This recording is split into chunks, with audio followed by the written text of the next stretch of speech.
Magic. Magic. And science. Right? Okay. Maybe science is magic. Okay, Tim, it's chemistry. It is. Right. I can call it magic. Hey, y'all. Put on your boots, grab your headphones, and let's get a little muddy. As we build a community rooted in the love of dirt roads, whether dust or mud. Welcome to the Dust or Mud Podcast.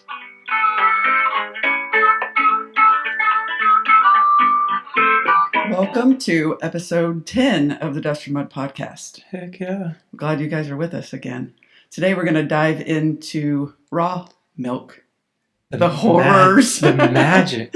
Yeah, the magic. Of raw A2A2 A2A2 Jersey milk. Yeah, we've come to love it, and we want to dive into it just a little bit today to inform and potentially educate on the benefits, what we consider benefits of raw milk. We didn't know about it growing up. We didn't know about it until about 20 minutes ago. A year ago? Yeah. A year ago, and have come to learn about it and think that it is pretty amazing. Yeah.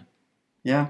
So before we dive into that, though, let's talk about a little bit about the farm update from last week. We have had a lot going on. Yeah, we have. Mm-hmm. So I think on my notes, at least, the biggest thing for me for the farm update this week is picking up pork. Yeah. Yeah, we love it when we are able to fill the freezers with amazing products for sale. So that was really cool to go get to pick up, I don't know, a few 100 pounds of pork. Yeah. Put in the freezer. So we dropped off pigs, picked up pigs, dropped off 5 lambs as well when we picked up the pork. Yeah, we did. So we'll be picking the lamb up when we drop off the next pigs. And Betty's getting better. She is. She's on the upswing. The testing that they sent off for bovine leukemia came back negative in both of the cows, so that's wonderful news. She was sick just with some pneumonia, basically had a chest infection, gave her the antibiotics and some B vitamins, some Tylenol for cows, and got her feeling better. Her appetite is coming back up. We're giving her the sweet stuff, so she's really liking that, and plenty of all she can eat of the new wonderful fresh hay. Sometimes they're lazy and they want to stand in front of the box and eat hay versus go out and graze. So we're making sure that she has plenty of that, and she's on the mend. She's starting to make milk again, and we're really glad. Yeah, and last time we said that we were expecting layer chicks, and they did arrive. They did. So we have our layer chicks now. I believe that's the last poultry additions to the farm until next spring. Yeah. Little quick farm story about the layer chicks. Night 1 of them being here, they were in 2 separate brooders, and one of the brooders, the waterer, it's an older waterer, and it leaked through the night, and it was sitting on a pan, and the water leaked so much that kind of stood in the pan just a little bit, and some of the birds, not being the brightest birds, got into the pan, got wet, decided to sleep there. I don't know, but they got all wet. We went out there that morning, and there were quite a few of them that were wet and laying there, and they looked dead. They were soaked, and they looked like they were dead, and they weren't. They weren't dead. They were just really cold and laying there dying. But we got there soon enough, and in quick fashion, because you wanted to try, and I thought they were dead, but we tried, and we dried them off. Got them under a heat lamp, because you know what they say about being dead. If you're not until you're warm and dead. That's right. So these guys were cold, and we got the lamp out.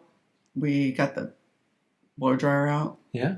And the community blow dryer that lives in my bathroom. Right. It's used for all manner of farm. The universal farm use blow dryer. That's right. I don't know why it can't buy its own. But anyway, we got the blow dryer, we got the heat lamp, we got the towels, we started warming them up, drying them off, and we pretty much saved all of them. We lost 2 out of the bunch that we thought they were all going to die. Yeah. So it was pretty miraculous to see them come back, and they're all back out there with everybody and doing great. Yeah. Yeah. So you may hear rain and thunder in the background. Yeah, we're We're having rain. A little bit of a storm. Rain We makes love the rain. grass. That's right. We're just going to record right through Right through it. Yeah. Yeah. So a little highlight from last week, we talked about independence, interdependence, independence on the farm, interdependence with the community, and how we were able to tie those two things together. And then we ended the conversation with a GAO report on military barracks and the fact that they're terrible. So that was, if any of that interests you, check out episode 9 that we talked through last week. Yeah. Maybe we'll talk through some more of it this week. Yeah, I got a few updates, I think. Oh, cool. Woohoo! Mm-hmm. All right. Okay, topic of the day. A2A2, raw, Jersey, milk. That's a lot of details. It is a We'll lot have of to dive details. into those details. Okay. So let's talk A2. Okay, so there are two different main types of beta-casein proteins in cow's milk. The beta-casein proteins make up about 30% of the cow's milk, and of that, the main types are A1 and A2. And from our high school biology genetics type classes, you can have A1A1, A1A2, or A2A2, and those three are the main variants, excuse me, that you can have with the beta casein. And A2A2 is a specific type of the beta casein proteins inside the milk. Okay. It's a start. Easy enough. Right? Uh-huh. Okay. Okay. Go ahead with your lesson. Okay. Okay. So historically, mammals are A2, or A2A2. Mm-hmm. So human milk, goat's milk, llama milk, like they're A2A2. Mm-hmm. According to the research, a couple thousand years ago, a genetic mutation happened inside cows and introduced the A1 beta casein. From what I read, specifically European cows. Yeah, that's right. And so for why that matters to us is the majority of dairy farms, especially in the United States, are made up of Holstein cows. Mm-hmm. Holstein Friesian is the way it used to be, but it's now Holstein cows. Yeah. And Holstein are one of the European breeds that picked up the A1 genetic mutation. Okay. And so for the most part, dairies, milk that you get from large commercial dairies are some mix of A1, A1A2 beta casein proteins is what happens inside their milk. And from what I understand, they don't use those cows because they're A1. They use them for production. That's because they make a lot of milk. That's right. Okay. Yep. It has really from the majority of large dairy farms, mm-hmm. they don't pay a whole lot of attention to the genetic makeup of the beta casein in their cow's milk. There are some that do, like mm-hmm. we've talked with friends recently about Brahms is one that we know of. Mm-hmm. Their dairies are A2A2 dairies, mm-hmm. like all of them. So okay. the milk that they produce and the products from the milk that come from their dairies are okay. A2A2 products. Okay. Cool. Yeah. So why would I want to drink A2A2 milk though? I mean, if it's hard to find, let's dive into the benefits. Into the benefits of A2A2. Mm-hmm. Okay. So A2A2 is, well, let me start this off by saying that there are a lot of studies out there, like quite a few of the topics that we've talked about on the podcast. There are a lot of studies out there, scientific studies, peer-reviewed, all of this stuff mm-hmm. that show multiple different sides of the argument. Mm-hmm. Some people say it's a thing. Some people say it's not a thing, whether it's easier to digest or not. Some people say that it is. Some people say that it's not. Some people say that there are health benefits. Some say that there are not. So I will, a generic disclaimer, I guess, that for the things that we're talking about that we've found scientific studies to support, I would say that just as easily you could find scientific studies that contradict. This is not medical advice, and please do your own research. Okay, so there. now that we've got that taken care of. So this is two people's research and opinions. Yeah. I think most people look at it not as what are the benefits of A2 are really seen from the what are the negatives of A1. Okay. So in the A1 beta casein, as it's digested, it forms a beta casomorphin 7, a peptide. BCM7 it happens as the body digests, as the human body digests the A1 beta casein. BCM7 is an opioid peptide, which means it has the ability to bind to opioid receptors in the brain and other parts of the body, like the intestines, like the gut. Right about now, people should be saying, huh? Yeah. Because we know what opioids do. Correct. So the opioid effects. Studies have shown that BCM7 can act on the receptors in the gut and the brain and is believed to be responsible for some of the adverse effects attributed to A1 milk. Brain function is one of those adverse effects. Anything that from a brain fog to a sense of euphoria after drinking a glass of milk. In the gut, I think, is probably where it has the more, from the people that we've talked about. So this is just now folks talking to us. Anecdotal. The gut has a more of an impact. And what happens in the gut is that BCM7, the opioid receptors in the gut, as they start pulling that peptide in, it slows down gut mobility.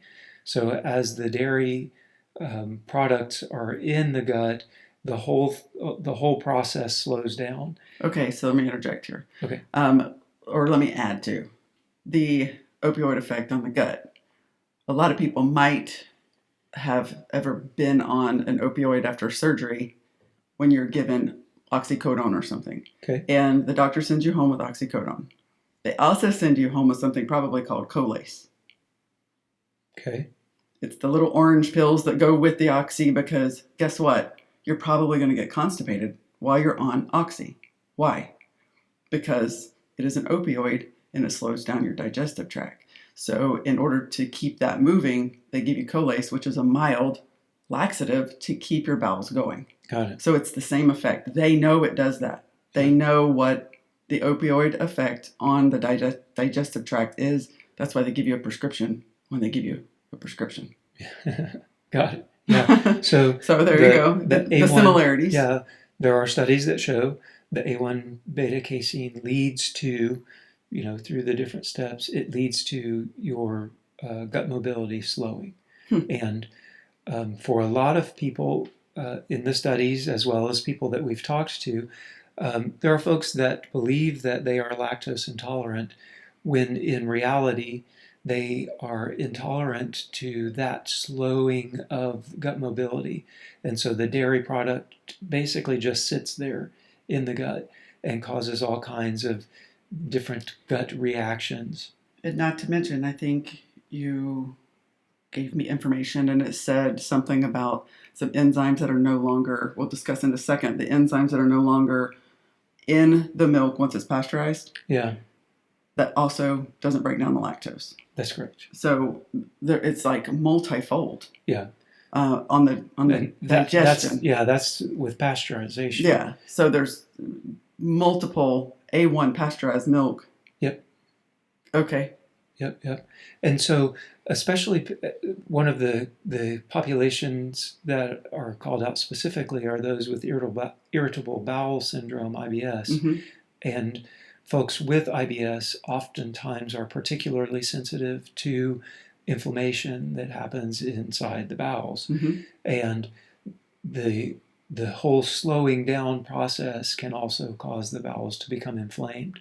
So people with IBS are oftentimes even more sensitive to the A1 beta casein found inside typical dairy milk than, say, folks without it. Okay. Yeah. So we mentioned pasteurization. Do you want to touch on that some? Yes. Okay. So pasteurization, it started, Because it was typically found your by, store shelf milk happens to be pasteurized. Yeah. So Louis Pasteur, one of the science facts that probably a lot of us remember. Yes, we remember that. That Pasteur invented pasteurization. Yeah. Yep. And that's probably about the extent of what we remember. No, we remember that if you heated stuff up, it killed things. Yeah. And that was pasteurization. You got to get it hot. We probably didn't learn that it started with wine and beer. No, I didn't know that. No. I read that. I was like, huh, that's interesting. Yeah. It started with wine to keep the ookies out of the wine and beer. Yeah. And so talked about it in some blogs, and it would be worth it to do a little research if you're interested in it. But at around the turn of the century, the dairies, the cows, the farms started migrating with the Industrial Revolution, with the people to the cities. And with that migration... You said turn of the century. You didn't say which one. I'm sorry. The early 1900s? Yes, early 1900s. Okay. So what's at the turn of the 20th century? Okay. Right? Okay. So early 1900s. The cows migrated to the cities too. And so cows moved from open pasture land into buildings and living on concrete. And at the time, there wasn't a whole lot of research done, and the science wasn't actually there to figure out why. But as the conditions got worse and worse for the cows, the disease got more and more in the milk. And so in the early 1900s, especially in the big cities, there was a lot of sickness and illness and death even that was happening because of diseases that were contained inside milk.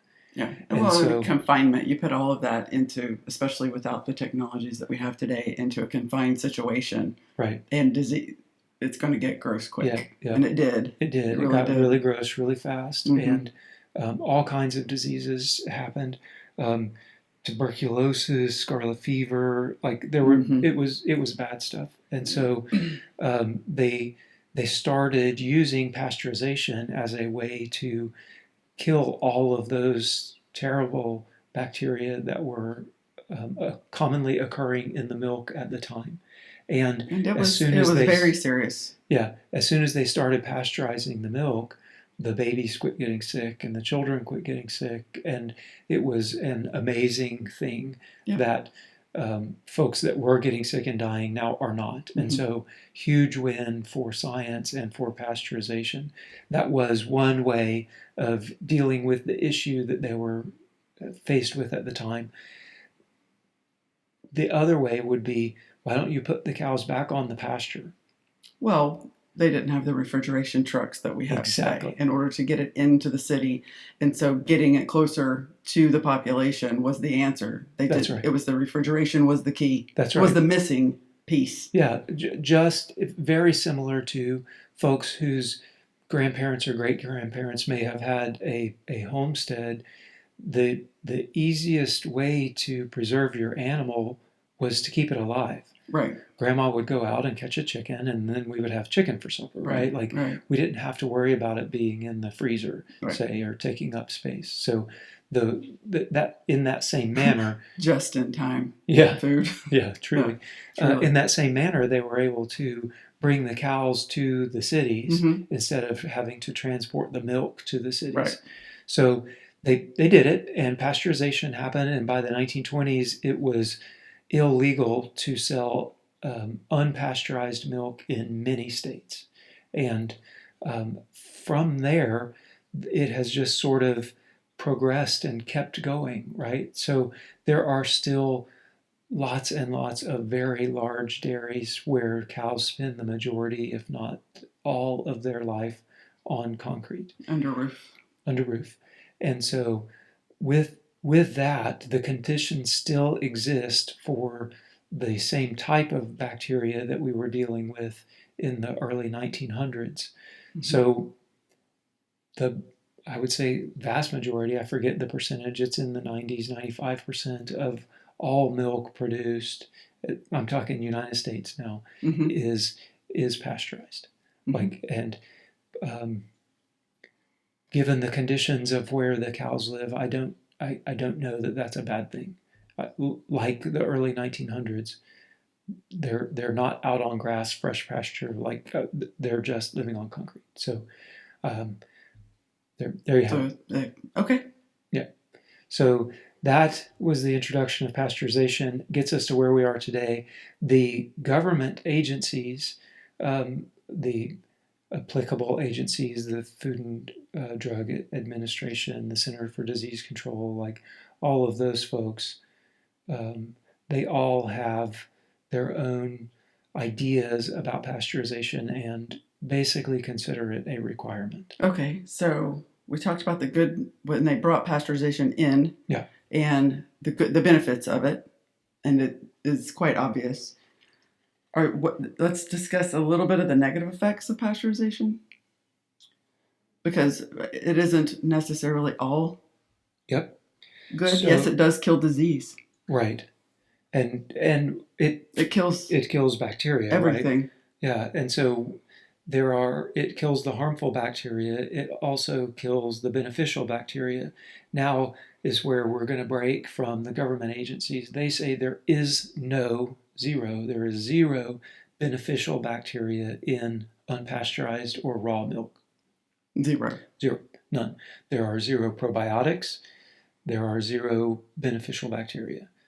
And okay. Right. So just letting you know, and we've had the disclaimer from the beginning that there are different scientific studies. And if you go to the government sites, mm-hmm. the information will be presented that there are zero probiotics, zero beneficial bacteria. In fact, there's risk.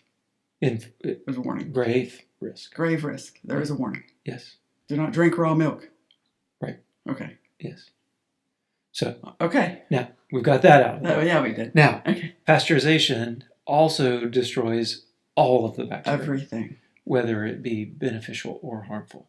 And the harmful bacteria isn't existing if the cows are in clean conditions. Mm-hmm. If the equipment is sanitary, the cows are sanitary, the cows are kept in clean conditions like fresh pasture. Mm-hmm. Those harmful bacteria don't exist. Mm-hmm. The Listeria and the list of all of the bacteria that can be harmful. Mm-hmm. Some scientists believe that there are beneficial bacteria that exist inside. Well, in the last few years, we've learned that we've learned a lot about good bacteria within our body. This new concept of your microbiome that wasn't around even 10 years ago. We didn't discuss that. We just didn't know why we had gut issues, or any issues. But it's a whole Wild West frontier, the microbiome. Yeah. So, in all fairness, we didn't know. That's true. Now we're learning. We are learning, and we go forward. That's right. Even if it means going back. Yeah. In this case, yeah. But I think the probably not surprising to the folks that listen and watch, the government is being a bit slow to catch up with Shut your face. with the new science that might be out there that might go against their talking points of the dangers of raw milk. That's true. So pasteurization, you lose beneficial nutrients and enzymes. Yep. They talk about vitamin C, vitamin B. It destroys phosphatase, which is important for absorbing calcium. And then the one that you mentioned earlier is lactase, which helps digest lactose. Mm-hmm. In this one, the government documents say there is no lactase. Okay.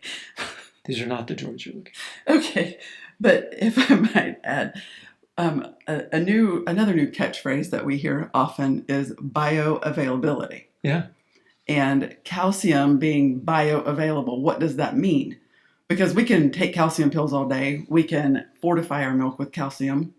Mm-hmm. We can add it to all manner of things. Yeah. But our body won't do anything with it if it doesn't have the little key puzzle pieces. Right. If it doesn't have, what'd you just say? Lactase.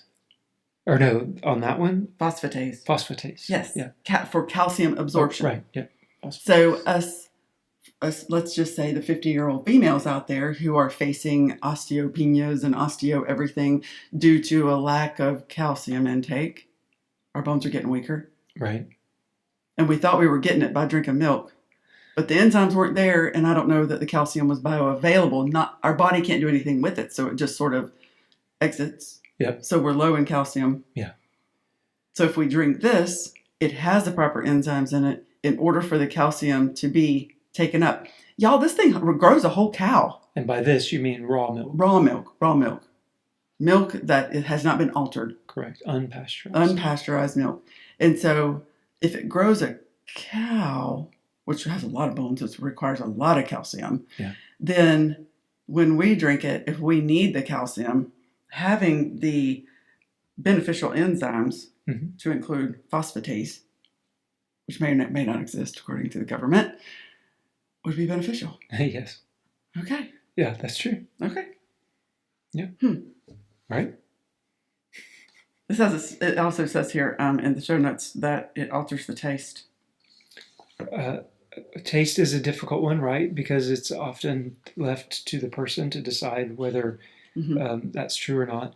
But that is one of the things that is discussed, is that some folks at least believe that it alters the taste and claim that raw or unpasteurized milk tastes better.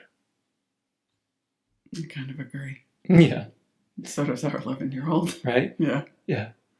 But there are other potential explanations to that. We're drinking Jersey milk, which is about 4.9-ish% on the butter fat, where your normal Holstein milk is 3.5-ish, and then it's removed down from there. So we're drinking full fat Jersey milk, which also is sweeter and creamier and all of the things. Right. But and so raw also. So jerseys, why do we have jerseys? Well, they're kind of a smaller cow. They're about a 900 to 1,000 pound cow. Yeah. Holsteins are bigger. They're more in the 1,500 right. pound. They're large. And so for a small farm / homestead volume, we don't need 10 gallons of milk a day, I don't think. Right. You know, so a lot of homesteads or smaller farms will have Jersey types, smaller framed cows. So and they're cute as they can be. Right. As far as the A2A2 goes, this is another one that is an interesting research project. If you care to do it on the internet, you can find answers anywhere from 35% of Jersey cows are A2A2 all the way up to 80% of Jersey cows are A2A2. So somewhere around half. Okay, why can't we just make all the cows A2A2 and don't do A1 anymore? Interestingly, what I was about to get to is Holsteins actually in 1964, 26% of them were A2A2. Oh, so it's not just a genetic thing just for Holsteins and that's all they can be. No, today 50% are A2A2, maybe even a little more than 50%. So it's something that we could breed even into the Holsteins. If you have an A2A2 cow and an A2A2 bull, they will have A2A2 offspring. So the way we could breed out all of the A1 beta casein within a few generations. Then that seems like something if the dairy industry wants to continue to sell milk and all of dairy products with so many issues that people claim to have today, if they wanted to sell it, mitigate the issue through genetics, they could do that? Yes. Why wouldn't they? I mean, is it more expensive? Is it harder to keep? Is it some difference? No. I think it's probably just a matter of, you're dealing with a lot of different issues on your breeding program, and adding one more thing is probably just one more thing, right? The test itself depending on how much testing you have done, it costs anywhere from about $5 to about $30. And with that, you pull some tail hairs Yeah. and send it off to be tested, have a genetic test done on it, and then it comes back with the beta casein profiles to include A1 and A2. If you had enough cows and big enough dairy, couldn't you just buy your own machine? Do your own testing. I mean, I don't know. I'm just thinking out loud. I don't know about doing genetic testing and what's required there. Yeah, I understand. I'm just thinking rhetorical. Yeah, don't know. So, but to answer your question, yes. Okay. The dairy industry could, within a few generations of cows, have all A1 beta casein protein profiles bred out of the. So then it seems to me that if I was in the dairy business and I was listening to all of the medical reports about all the population who considers themselves to be lactose intolerant, or maybe it's an A1 problem, I would consider changing mine. Yep. That's what I would do. I hear you, but consider. Yeah, there's as we talked about, there's conflicting scientific research. I know they probably think it's junk science. But there is definitely barbs of junk science being thrown around from large dairy conglomerates about the benefits of A2. Absolutely. But then also, as we just mentioned, you have fairly large dairy conglomerate like Brahms that have decided, no, we're going to do A2, and that's it. And then the products that they offer is A2. And did I read somewhere Australia? New Zealand. Okay. New Zealand changed. I believe, again, more genetics. Research required, but I believe at some point over the past few years, maybe a decade or so ago, they're working on. They made the decision to breed out the A1 beta casein amongst the dairy farmers there in New Zealand. I don't think there was even any government involvement. I think it was something that as a dairy association they decided we're going to get rid of it, and did. Interesting. And it took 3 or 4 so generations of breeding, and now they're all A2. Interesting. Yeah. This is one that could be fixed really easy. And there's, from all of the research that I've done, there are questions and there are conflicting reports about the benefits of A2. I have seen no research done that says A1 is more beneficial. So there's, as far as I can tell, there is no compelling reason to leave the A1 genetics inside the flock or the herds. Okay. So we've discussed the A2, the A1, the beta caseins, the differences, the impact on our bodies. How about raw? Raw. Okay. What about raw milk? I mean, we got rules, can potentially contain y'all. harmful bacteria like E. coli, Salmonella, and Listeria. They will shut you down. Yeah. So there are, and this is one that you can go to places like the CDC, and you can see right now the data that they have up is 2013 to 2018, and you can see the number of cases of illness that can be traced back to directly to. Unbelievable. This is awesome. This is great.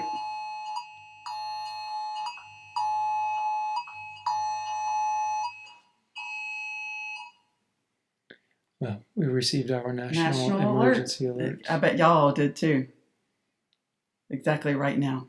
Everybody. Emergency alert system. Thanks. So right there. Thanks, government. Appreciate that. Okay. Yeah.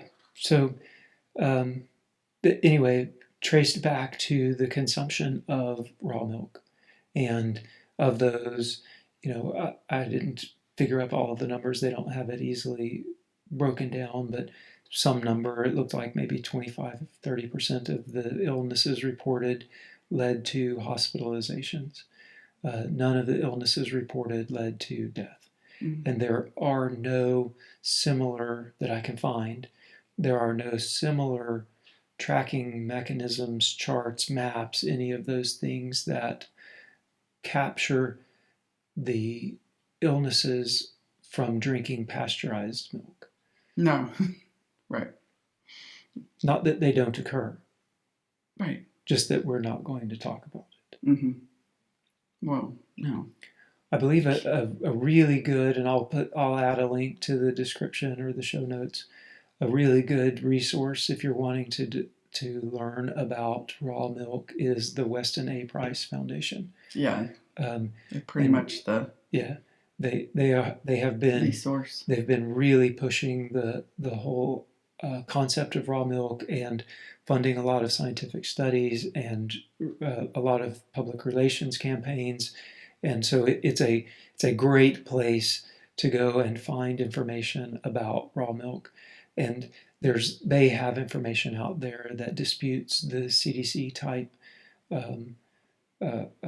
data points with the illnesses and sicknesses related to raw milk versus illnesses and sicknesses related to pasteurized milk. Right.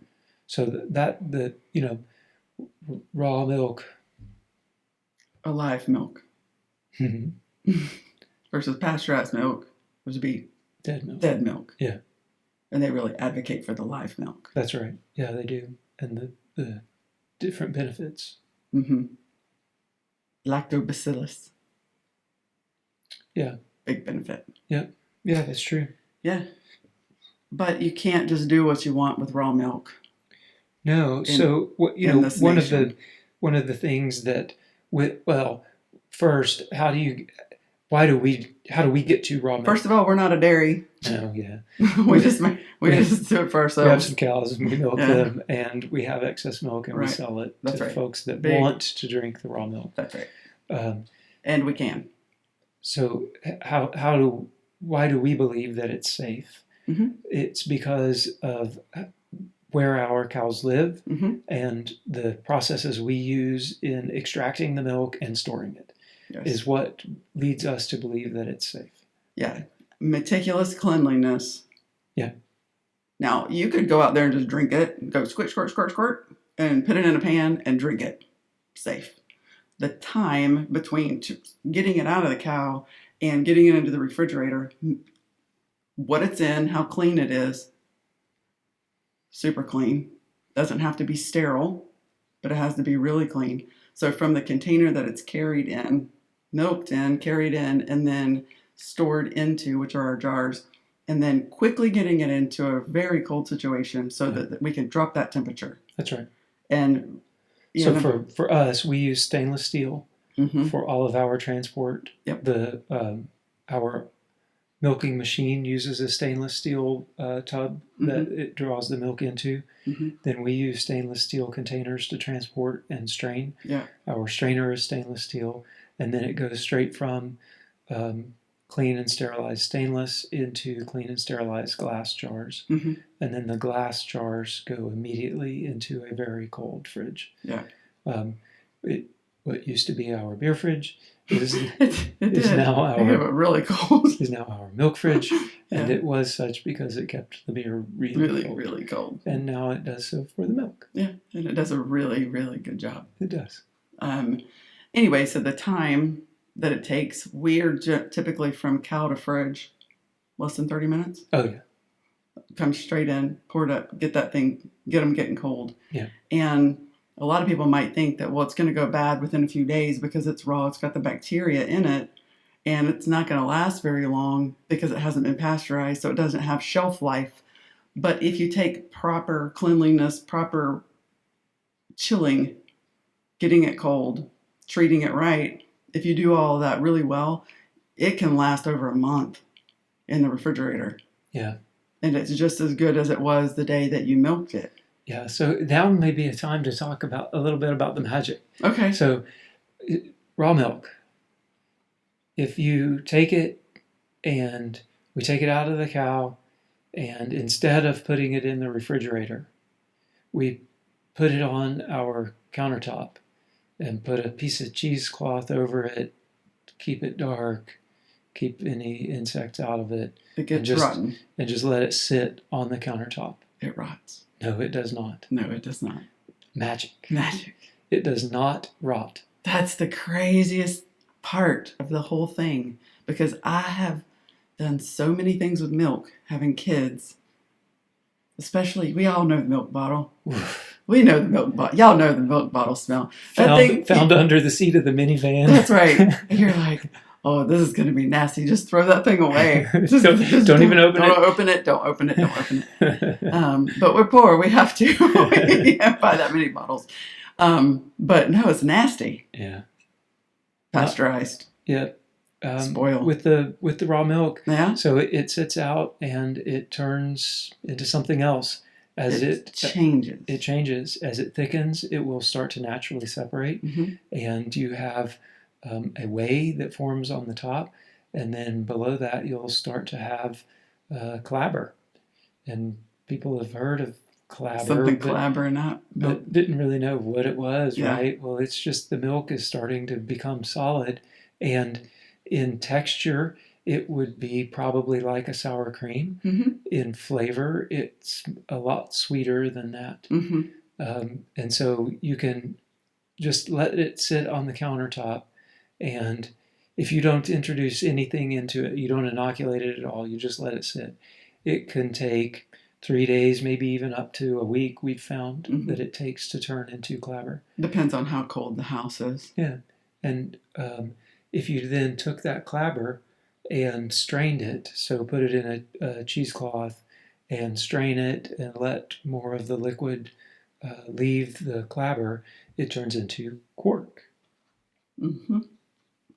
Which is even thicker and creamier, and you can turn that into cheese. That's right. So quark, the longer it goes, it just changes. Quark is more like a soft cream cheese, except sweeter. Mm-hmm. And then it starts getting tangy. Yeah. Yeah. And then you can strain it even further or even press it, and then you end up with what most people call clabber cheese. Right.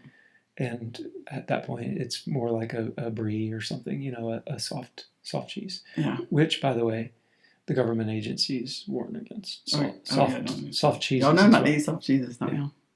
Yeah, no brie. This is your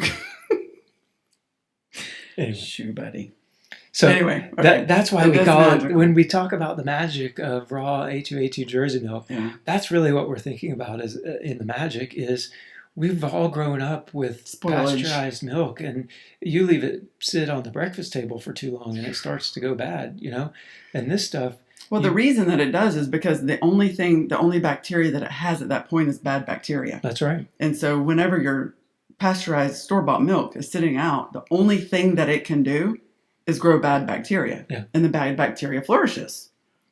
When you have raw milk, you might have some bad bacteria. However, there's good bacteria that is stronger, just like we have in our bodies, that is stronger than the bad bacteria and outweighs it. Yeah. And so it just kills the bad bacteria. So it lasts longer. Lots of lactobacillus, blah. Yeah. Lots of those things are there. And one of the byproducts as they grow is citric acid. Mm-hmm. And the citric acid kills the harmful bacteria. Mm-hmm. And that's why it starts getting tangier and tangier is the more those bacteria reproduce. Cool. The good bacteria, the more they reproduce, the tangier it gets because of the increased citric acid. Magic. And science.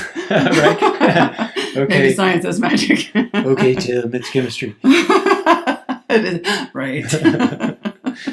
I can call it magic. Yeah, for sure. So in the state of Missouri, there are rules that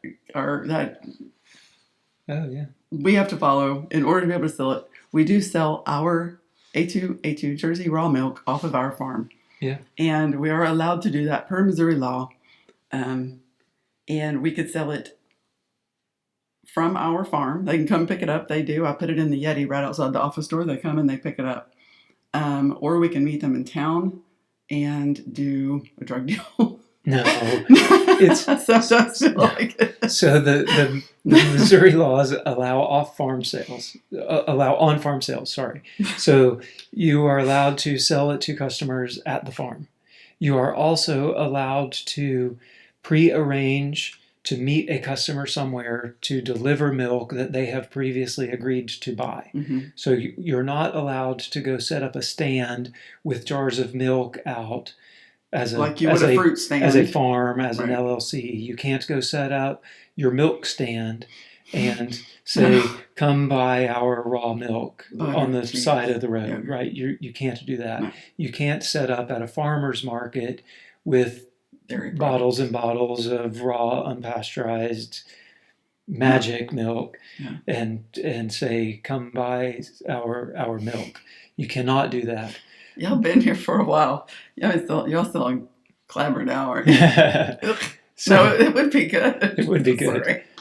But My brain. you can meet someone Yeah. in order to make a delivery. The rules are weird about the farmers market in particular. The farmers market rules, if you just look at, hey, what are farmers market rules in Missouri? It says the sale of raw milk is not allowed, and that falls into the you're not allowed to bring the bottles and set them out on your stand and say, Right. here we have raw milk for sale. The other information says that farmers market, you can meet someone at a farmers market and sell milk, but Yeah. Anyway, we don't do that. there's like crazy rules. So retail sales, you are around that. not allowed to sell raw milk in a retail store in the state of Missouri. That's correct. So you can't go to your grocery store, your health food store, Mm-mm. and find Air to Ground Farms raw magic A2A2 Jersey milk. There are states that you can. Yes. In the state of California, which is interesting, but in the state of California you can, and there might in your state you might be able to. You just can't here. That's correct. There are places that you can, and raw milk, it's slow, but it's coming back into vogue.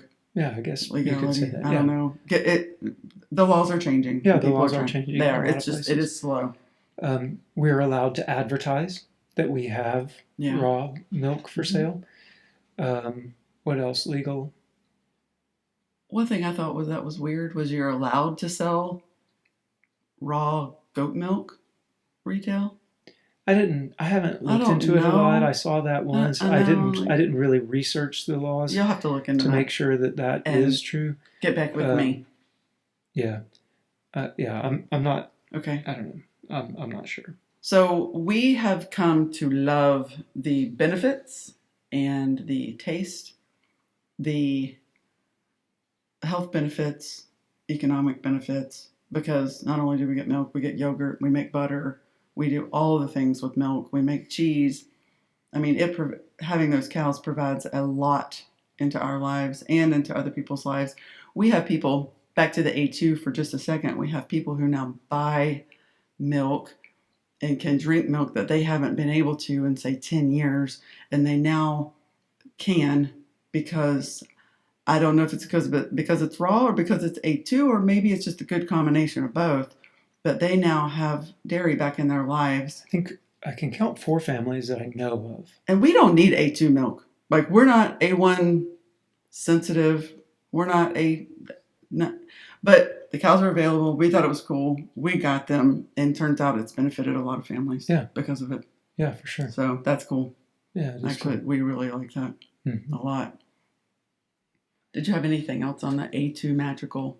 I do. One of the things that I remembered where I was going with the legalities of things is we're not allowed to sell anything that happened because we adulterated the raw milk. Their verbiage is adulterated. So if you shake that milk too hard, and what are you laughing at?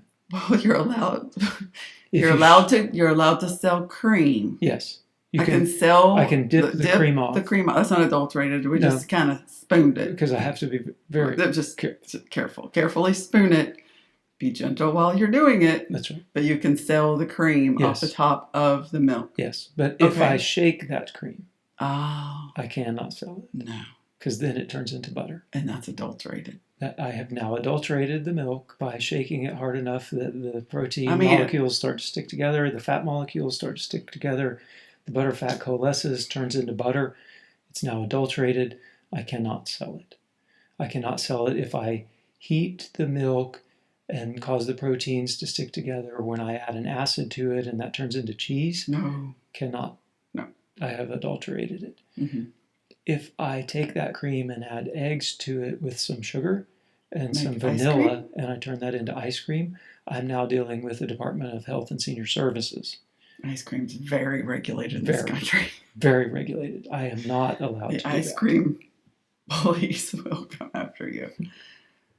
Okay. But we are very happy that and you can go we're and able take to your cream and shake it. Make your butter.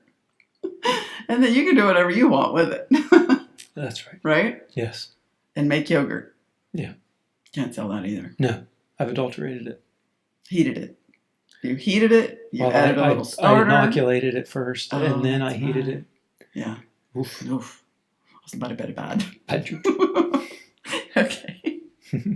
So there are rules. We can sell the milk. We can sell the cream from the milk, but we can't sell anything past that. Any products that occurred because of adulteration. That's right. That's what they say. Yep. Magic. That's right. Raw A2A2 Jersey milk. Yeah. If you there's websites, some resources. If you're looking for raw A2A2 milk in your area, the realmilk.com or .org. I don't remember. I can add it. It's one or the other. He'll add it to the show notes. We'll look it up. But it's a website, and farms kind of like ours are on the website, like Eat Wild that I talked about last week. Realmilk.com or .org. You can go on there and list what you have to offer in terms of raw milk, and so people can come and find, or you can go and find a farm near you. That's true. With a database. Yeah. I mean, the website has a database. The farm doesn't have a database. Well, they might. Yeah. Okay. So that good. Go get y'all some raw milk. Right? If you can find it. Yeah. Good luck. Then good luck. Well, now one of the things that we didn't mention, cow shares are also legal in Missouri, and in a lot of states where the sale of raw milk is not legal, cow shares are legal. And what that means is a farmer can split his cow, theoretically. The ownership of the cow? Into 4 parts. And if that cow makes 2 gallons of milk, then each of the owners own a half gallon of that milk. So it's a way of circumventing the legalities of selling raw milk, in that you're not selling the milk, you actually own a portion of the cow. Thus you own a portion of the what that cow produces. So it's a way of getting around it. And another way that some states do it is you are allowed in some states to sell raw milk as pet food. I was going to say that. Once you buy pet food, what you do with it once you get it into your house is your business. Right. So I look forward to the comments. You guys look it up in your local area, your state, your whatever, and let us know what the rules are in your area, because it is very, very different in each state or district or country. What? That's not right. Those kind of districts. That's not what I meant. Okay. I don't think. I'm pretty sure you went to a movie. No. I didn't mean to. I did. Okay. Oh, you're making me laugh. I know. Don't make me laugh. Okay. Trying to be so serious. I know. It's serious business. Okay. That's the CDC. I'd say. Is it CDC? And the FDA. And the FDA. Oh. Serious business. And the US. Duh. Okay. Serious business. It is. That's right. It's very serious. So what other serious business do you have? Well, today? I had a couple of updates based on the discussions the past couple of podcasts, especially the ones that have garnered a lot of comments and reactions to your shorts, not necessarily to the podcast, because they heard the whole conversation, but the 10, 11 second shorts where there's a piece of the conversation that can cause some Comments? Yeah. Okay, so after missing recruiting goals, Army announces new occupational specialty to increase the ranks. Well, they're just going to make a new job? They are. Called recruiter. They already have that. But it's a special duty. Okay. Oh. You're tracking now. They're making a new MOS in the Army, a military occupational specialty, a new one. The career track is expected to be rolled out as a pilot program in the coming months. Tuesday is when they made the announcement that they are overhauling recruiting and creating a new career track for recruiters. They must listen to our podcast. Absolutely. I think they must, y'all. They are on this already. We just talked about this 2 weeks ago, and they are already doing it. I can't believe we've gotten to move with this fast. Hey, people listen. They know you, don't they? It's got to be you. They knew me enough that they let me leave. So we mentioned before that they had missed their recruiting goal by 10,000 this year. Last year, actually, it was 15,000. The Secretary of the Army made a comment about what a great job we did this year because we didn't miss it by as much. They failed less. Yeah. Than they failed last year. Failing less is better. Oh. So now we're just going to make a job. Yeah. So in the past, a person is I don't know, what do people in the Army do? Tank driver. So I had to think for a second. I mean, I'm so blue. Okay. Anyway, so your Army tank driver person, they take a break from driving tanks for a period of time. They go into a location, probably a city, not near a base, and they have a special duty for 3 years. Yeah. Or whatever amount of time the Army thinks is good for that. It's a 3-year assignment. And so they go into Atlanta. Mm-hmm. They live outside of Atlanta, and their job is to recruit for 3 years, to recruit kids in high school in the Atlanta area to join the Army. Yep. Okay. But that's not their primary job. They go to school. They have to go to some sort of training. Yeah, they go to training. And then the comments in the article is that basically by the time you figure out MEPS, the military entrance and processing system or whatever, by the time the recruiters have figured out MEPS, it's time to move on. Yeah, no kidding. And so one way that they're trying to do it, and they liken it to normal corporate recruiting where you have recruiters, and that's what they do. Oh. And so they're saying, at least for the Army, they believe that having full-time recruiters might benefit them in solving the recruiting crisis. Oh. Yeah. So maybe I found maybe if they at least know what they're doing. What the Secretary of the Army said was that it is a very big achievement compared to last year, that they're only 10,000 short this year. Okay. Yeah. All right. The Army recently has pitched historical high enlistment bonuses.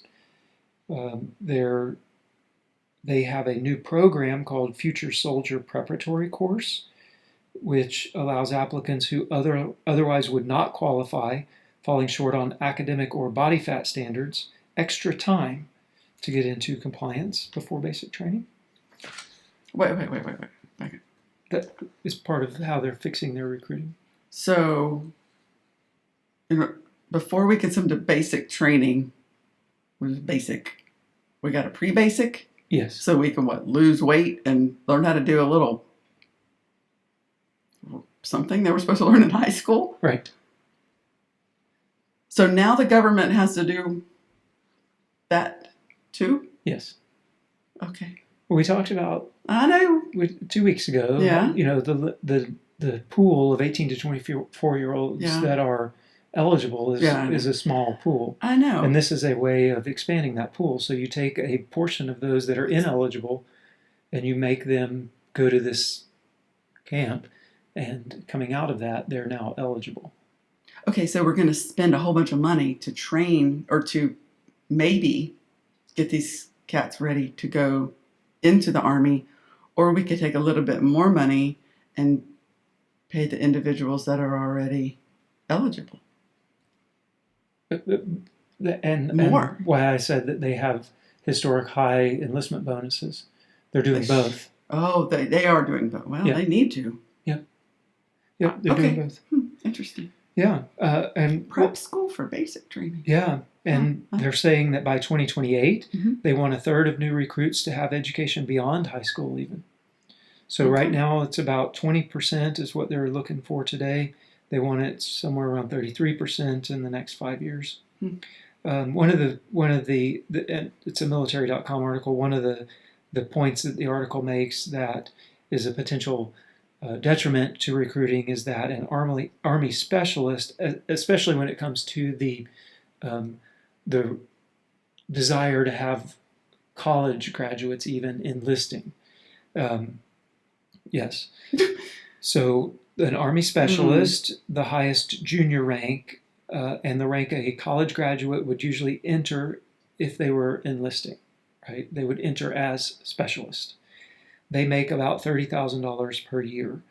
The average starting salary for college graduates with a bachelor degree is $65,000 per year outside of the military. So it is a potential detriment to recruiting. I see. Those with college degrees. Yeah. Less than half. Yeah. The salary. But they get to live in really cool No. Oh, so, man. All right. Any new updates on that? Yeah, the update on that was, again, right after the podcast where we talked about military. I'm telling you, y'all, barracks. they listen to this. They are listening to you. U.S. Representative. No, they're listening to me. That's right. Definitely you. Go ahead. U.S. Representative Don Bacon, Republican from Nebraska. He chairman of the Quality of Life panel, and they had a hearing on unaccompanied military housing on September 27th. Was the date, actually. We owe it to these individuals to ensure they have access to safe, comfortable, and affordable housing. Unfortunately, the reality of military housing is often far from that. Last week, the Government Accountability Office published a report detailing deplorable and frankly inexcusable conditions of unaccompanied housing for junior service members. Sewage overflow, water quality issues, rodent infestations, mold, broken air conditioner units in sweltering heat, and others that all have been found in facilities. You got a college degree. You want to come work for $30,000 and live in backed up sewage with no air conditioner? We cannot allow the situation to persist, he says. I'm so glad that somebody's on this. Yes, he is. Yeah, he says a few years ago we saw a similar condition in privatized family housing, and it required extensive congressional action to make improvements. And he now says the department and individual services have continued to neglect the oversight and management of these projects. They failed to provide the housing that service members need and deserve. The matter must be addressed. We must demand greater accountability from the Department of Defense. Well, hopefully they'll continue and do something to fix at least a little bit of it. Yeah. They got problems. Yep. Okay. All right. Well, thanks for the updates. Yeah. Want to stir the pot more, or you want to save it for next week? Stir it. Go. You ready? Go ahead. Okay. It may make us go for a little longer here. Oh, well, then let's save it for next week. Could you tee it up? I can. September 20th, Washington, D.C., U.S. Representative Jim Banks, Republican from Indiana, chairman of the Military Personnel Subcommittee, delivered the following opening remarks at a hearing on meritocracy in the military services accession, promotion, and command selection. Oh. He is talking about meritocracy. Within the military. Okay, let's talk about that next week. I love it. Okay, so it starts by saying, these questions go to our nation's founding principles: meritocracy, talent, and equality of opportunity. Okay. Mm. That'll be good. Promoted because you did good. That's meritocracy. I'm a big fan. Hey. Okay, yeah. Let's talk about that next week. We'll just stick it in there and stir it. All right, so that'll be our sort of additional topic. Okay. But we're switching it up a bit next week also from the podcast perspective. So when we started this whole idea ordeal, we had 10 episodes in mind that we wanted to use to kick off and really introduce ourselves, introduce the farm, introduce our relationship, both as a couple and as farmers and working together. And so we've spent the past 10 episodes really looking at how we farm and what we farm and the different animals and the different products that we produce and the relationship and our relationship with the community and our love of dirt roads. And so it's really been focused right here on us and on the farm, on our relationships and on the way we farm. And we're gonna start switching that up a little bit. Yeah, episode 11 will start, and we were kind of on the fence whether we do seasons or continue in the just numbered episodes, and we've decided that we're just going to continue on in the numbered episodes into just keep on going 11 through whatever. So you won't see seasonal breakups. Some podcasts will do that. We are not going to be doing that. So we will begin pulling in some of the folks, friends that we have met here in the Ozarks that have come here for whatever reason. And about that, diving into them, into their lives, into their why. Yeah. Take the focus a little bit off of us. And the reason we went with that is because of the time that we spend standing and talking to folks, really starting at the farmers market, and listening to the stories of many, many different people that very similar to us, but have very different stories of how they got here and why. And what they're doing here. And what they're doing here, absolutely. And so what we want to do is to share that with all of you, not just our story, but the folks that we're meeting, hopefully even some folks that have always been here. And just get some different perspectives about life in the Ozark and what it's like to transition here or what it's like to have been from here. And so that's going to be our plan going forward over the next few episodes at least. Next week we have a friend and fellow Ozark Countyer, Tim Arbeiter, is going to join us on the podcast, and I am really looking forward to this one. Yeah, Tim brings a very special set of knowledge and understanding of things that I think are going to be really interesting. Yeah. Continues to work as a chemist remotely. And also has property inside Ozark County. And is building an ark. Yeah, he is. Yeah, it's really cool. So that'll be fun to catch up with him next week and pick his brain just a little bit. Yeah, looking forward to seeing you, Tim. Yeah, looking forward to it. Okay, well, that covers it for this week. We're so glad that you guys hung out with us, and make sure if you like it, follow, subscribe, hit the like button, and until next week, bye y'all. Bye y'all.